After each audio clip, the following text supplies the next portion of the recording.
We prayed for this place for years, and we believe that this is our land. Pastor Alex Ansa considers his fight to transform an old crab house in Clinton, Maryland, into the new spiritual home for the International Praise Chapel. This is supposed to be our main sanctuary. The greatest test of his faith. The guy that was responsible for this, just bailed out on us. Took our money and ran.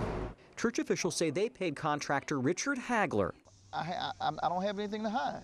more than $42,000 to renovate this dilapidated building back in 2009. All of a sudden, we saw a drag in the work. But Hagler left several months into the job and never returned. And you walked away from the job. And I walked away from the job. Church officials say Hagler's work was, for the most part, so inept He did it either partially or not at all. that they had to hire a whole new team at a cost of more than $50,000 to fix Hagler's poor craftsmanship. Improper landing areas, wrong opening sizes for doorways.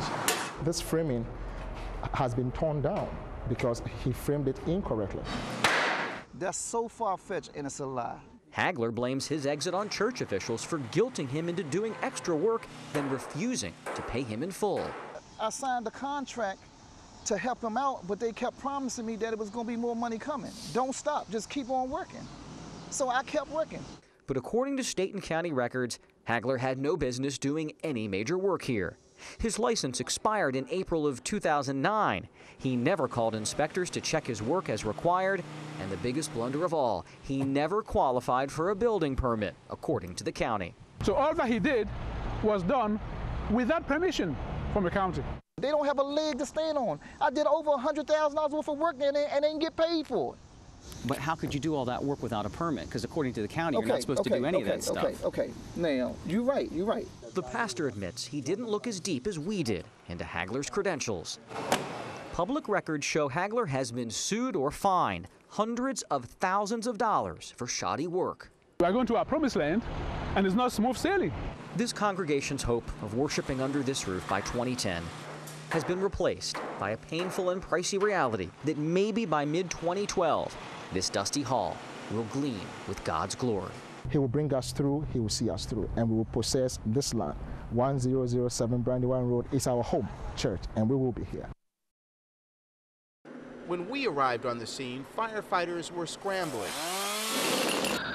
to get water on a blaze that was engulfing this third-floor apartment. They were yelling like, "Get out the building, get out." We also heard the screams of residents trapped by the heavy smoke and intense flames, calling for help.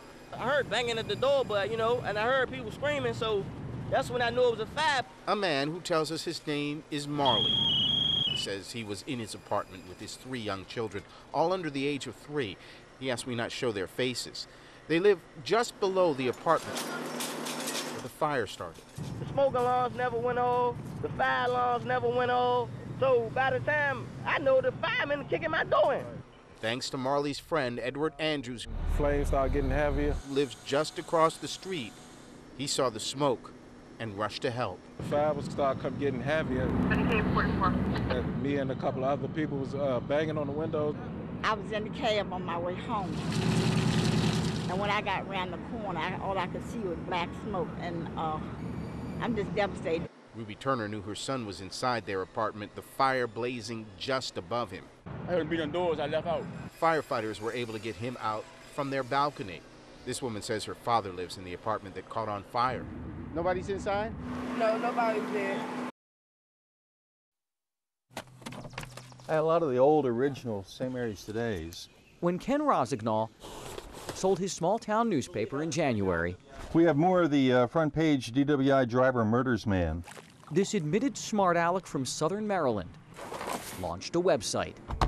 I haven't seen anything else like it. It parlays his experience with his passion, This is ridiculous. a hatred for people who drink and drive. They don't care. They have no respect for human life. At DWIHitparade.com, Rosignol posts the names and mugshots of people arrested for driving while impaired. Probably 20,000 names and probably pushing 1,000 pictures. I mean, I don't know. I haven't thought about it that hard. He exposes identities and ridicules reckless behavior.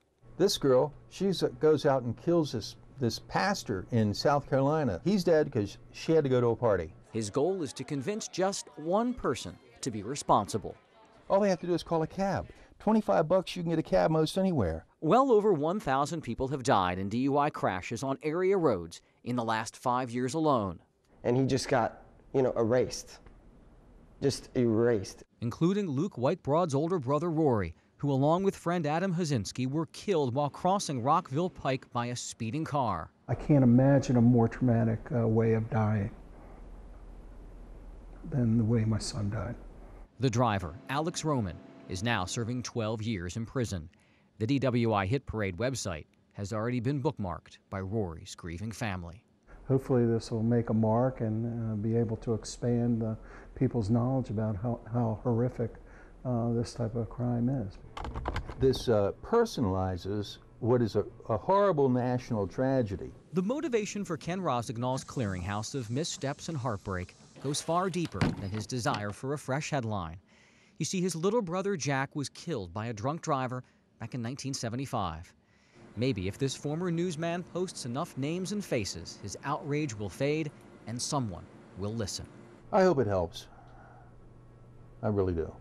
I'm not optimistic. Jay Korf, ABC 7 News.